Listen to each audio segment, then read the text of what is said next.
Bismillahirrahmanirrahim. Assalamualaikum warahmatullahi wabarakatuh. Saya akan memulai belajar membaca kitab Al-Jurumiyah. Nah, cetakan salah satu pondok pesantren, tapi ya karangannya itu adalah tetap karangannya Imam Ibnul Jurumi. Ya, kitab Jurumiyah itu merupakan salah satu kitab untuk mempelajari gramatika Arab. Kalau di bahasa pesantrennya itu namanya kitab Nahwu. Ya kebanyakan Nahwu itu yang menjelaskan atau mengajarkan kita bagaimana cara membaca kitab kosongan. Tapi kebanyakan kalau Nahwu itu yang perubahan di akhir kalimatnya itu hanya cuma akhir kalimat. Bismi Allahi ar-Rahmani ar-Rahimi. Tapi kalau bentuk pokoknya seperti fadlihi atau wassalatu wassalamu itu adalah ilmu sorob. Kalau ilmu nahwu itu kebanyakan hanya perubahan di akhir kalimatnya saja. Ya, kita mempelajari itu. Jadi saya mulai Bismillahirrahmanirrahim. Jadi membaca Bismillah itu merupakan salah satu yang hendaknya dilakukan setiap muslim ketika memulai melakukan sesuatu yang baik. Bismillahirrahmanirrahim. Ay abtadi'u bismillahirrahmanirrahim. Bismillahi. Ini saya baca dengan kitab makna pegon juga ya. Karena saya belajar ini juga seperti itu. Bismillahirrahmanirrahim. Kalau ada salahnya ya minta maaf karena saya juga masih belajar. Bismillahirrahmanirrahim. Ay abtadi'u bismillahirrahmanirrahim. Bismillahi ngawiti ngaji sapa ingsun kelawan nyebut asmane Gusti Allah Ar-Rahmani kang maha welas asih ing dalem donya akhirat, Ar-Rahimi tur kang welas asih ing akhirat belaka. Jadi kalau kata guru saya Ar-Rahmani sifatnya Allah Ar-Rahmani itu untuk semua makhluk, entah itu manusia, jin, bahkan setan ataupun yang beriman ataupun yang tidak. Semuanya masih diberi sifat belas kasihnya Allah Subhanahu wa ta'ala. Buktinya apa? Buktinya adalah seperti setan itu masih diberi kesempatan untuk hidup walaupun pekerjaannya mengganggu manusia. Ahli bermaksiat meskipun bermaksiat masih diberi makan, masih diberi nafas, kehidupan yang makmur bahkan. Jadi Ar-Rahman itu adalah sifat belas kasihnya Allah untuk semua makhluk. Entah itu dia itu mau beriman apapun tidak, semuanya mendapatkan sifat belas kasihnya Allah. Kalau Ar-Rahim itu sifat belas kasihnya Allah hanya untuk orang yang muslim yang beriman. Yang mendapatkan nikmat nanti adalah yang beriman dan yang muslim. Ya, seperti itu adalah keterangan dari guru saya. Lalu saya lanjutkan. Alhamdulillah utawi sekabehane puji iku lillahi tetep kagungane Allah.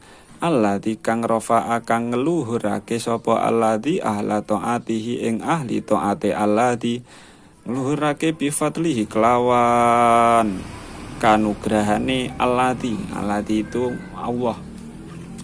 Wa khafadho, ini saya tulisannya kurang jadi saya tulis di bawah ya. Wa khafadho lan ngasorake sapa alladzi ahlal maksiyati ing ahli maksiat wal ghaflati lan ahli lali bi adlihi kelawan sifat adile alladzi lahu maring ahli maksiat.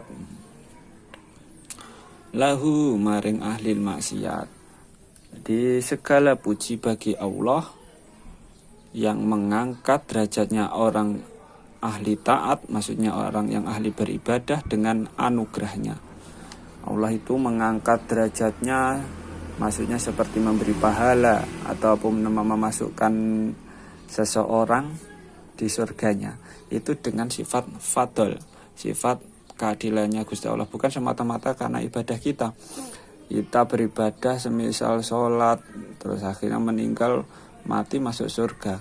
Itu bukan karena ibadah kita yang memasukkan kita di surga, tapi karena fadlnya, anugerahnya Allah. Karena kita diberi petunjuk, akhirnya dipertemukan dengan seorang guru, mau belajar agama sampai masuk surga, itu ya adalah merupakan fadlnya Allah, bukan semata-mata karena ibadah kita. Ataupun kita mau bersedekah dengan orang lain ataupun ya berbuat baiklah, itu semua adalah fadlnya Allah. Kita bisa berbuat baik itu semua juga karena petunjuk Allah dan maun atau pertolongan Allah. Seperti itu. Wa khafadolan ngasorake sopo Allah ahlal maksiyah, dan Allah merendahkan pada derajatnya ahli maksiat, maksudnya dengan diberi dosa ataupun disiksa. Wal ghaflati, dan juga terhadap orang yang lupa, biadlihi. Nah, mengasorkannya atau merendahkannya itu dengan sifat adilnya Allah, keadilan Allah. Jadi orang yang salah itu dihukum itu dengan keadilan Allah. Terlepas nanti ketika sudah diberi ampunan oleh Allah Subhanahu wa taala. Jadi yang kita harapkan adalah ampunannya Allah ketika kita nanti bermaksiat. Lalu wassalatu wassalam, wassalatu utawi tambahi rahmatatim wassalamulan keselamatan iku alaman muga tetep ing atase wong nasobahu kang masang ing man sapa Allahu Gusti Allah li risalati krana dadi utusan al-amati. Jadi kurang saya tulis di bawah al-amati kang sumrambah. Dan sholawat dan salam itu semoga tercurahkan pada Nabi Muhammad yang Allah beri gelar atau Allah jadikannya Rasul terhadap seluruh umat, al-amah yang sumrambah. Jadi kalau Nabi Muhammad itu perintahnya itu menyebarkannya untuk seluruh umat, terlepas dia nanti mau beriman ataupun tidak. Risalah Nabi Muhammad itu untuk seluruh manusia di dunia. Beda seperti Nabi Musa hanya untuk Bani Israel, Nabi Isa hanya untuk orang Nasrani, seperti itu. Tapi kalau Nabi Muhammad itu al-amah, semua umat. Kalau dia mau beriman ya beruntung, kalau nggak mau beriman ya tidak, kan seperti itu. Sholawat itu apa? Sholawat itu adalah rahmat taktim, rahmat pengagungan. Beda kalau rahmatnya Allah pada kita itu karena belas kasih, kan, karena kasihan. Tapi kalau rahmatnya, sholawatnya Allah pada Nabi Muhammad itu adalah rahmat untuk pengagungan, karena untuk rahmat takdim itu loh, rahmat untuk mengagungkan Nabi Muhammad, karena Nabi Muhammad itu maksum, bebas dari kemaksiatan. Wassalamu sama wa ala alihi wa ala lan muga tetep ing atase keluargane Kanjeng Nabi wa sahbihi lan sahabate Kanjeng Nabi.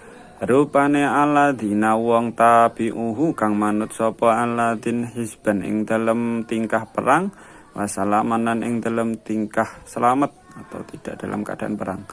Ma'amtila in sartane kebak-kebak, ma'amtila ikulu bihim sartane kebak-kebake atini alladzin bil mahabbati kelawan sifat demen atamati kang sampurna. Dan juga semoga salawat dan salam tersebut juga tersurahkan kepada keluarganya Nabi Muhammad. Keluarga itu ya keturunannya Nabi Muhammad, ataupun ya keluarganya Kanjeng Nabi Muhammad, kerabatnya Nabi Muhammad, dan juga para sahabatnya Nabi, yaitu orang-orang yang mengikuti beliau dalam keadaan perang ataupun salam itu selamat itu maksudnya dalam tidak perang. Ya, yang namanya sahabat itu adalah orang yang pernah bertemu Kanjeng Nabi Muhammad di masanya, itu namanya sahabat. Jadi entah itu pernah ikut berperang dengan Nabi ataupun tidak, ketika statusnya pernah hidup dan bertemu Nabi Muhammad di zamannya, itu statusnya adalah sahabat. Ma'am tila ikulu bihim, mereka adalah orang-orang yang hatinya dipenuhi dengan sifat cinta yang sempurna. Itu adalah para sahabat.